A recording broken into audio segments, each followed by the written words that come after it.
I do want to bring in former CIA officer, FBI Special Agent Tracy Walder. Tracy, thank you so much for being here.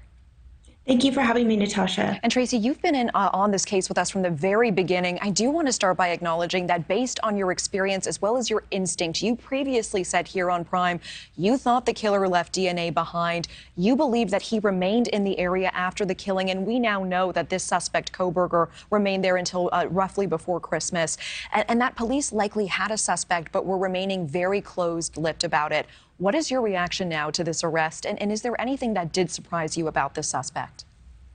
I think the thing that surprised me the most is, as an adjunct faculty member of criminal justice at Texas Christian University, it's very surprising to me. I didn't expect this to be someone who is really currently studying the criminal mind. His degree is in criminology. That's what he was pursuing his PhD in. And so that's really what surprised me the most. That totally came out of left field for me.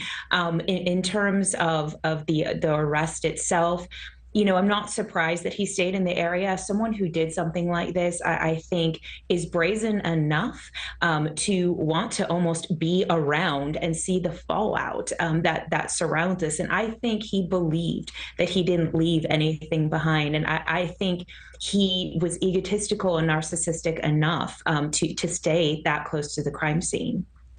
The fact that he was studying criminology, do you think that has something to do with why police and investigators were so tight-lipped about this, why we didn't hear more about a person of interest? Sure. I'm just hypothesizing, but that is my best guess. I believe that really on December 7th, when the police issued that alert regarding the Hyundai, that's when they probably had DNA come back from the house, because that was about 3 weeks, 3.5-ish weeks after the crime. And that's when they had started to go backwards, almost on video footage, and see who had come in and out of that community. And I think really at that point was really when I don't know that they fully zeroed in on him, but really started to do so. And I think that because he is someone who he has a bachelor's, a master's, and a PhD in this field of study. And I think that they probably about a week and a half ago had a solid suspect in mind, and were potentially scared about what he may do or the case he might try to build. And that's why they have remained excruciatingly tight-lipped in this case. And sources telling Brian Enton that while the suspect was in custody, that he, quote, asked if anyone else was arrested. What do you make of that? I thought that was an interesting utterance. Typically when we take people into custody, either they're extremely tight-lipped and just, want to exercise their Miranda rights immediately, or they're extremely verbose and really don't stop talking. But in this case, that's really the only thing that he said. And I am of the mindset that there's perhaps two reasons for that.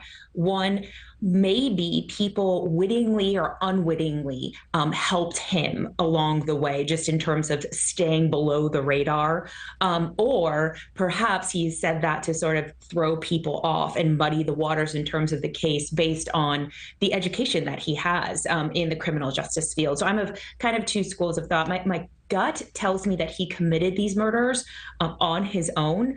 However, he could have had known or unknown accomplices that helped him along the way. All right, Tracy Walder, always appreciate your time. Thank you. Thank you. Thank you for watching. Go to newsnationnow.com to find NewsNation on your television provider. And don't forget to click the red subscribe button below to get more of NewsNation's fact-driven, unbiased coverage.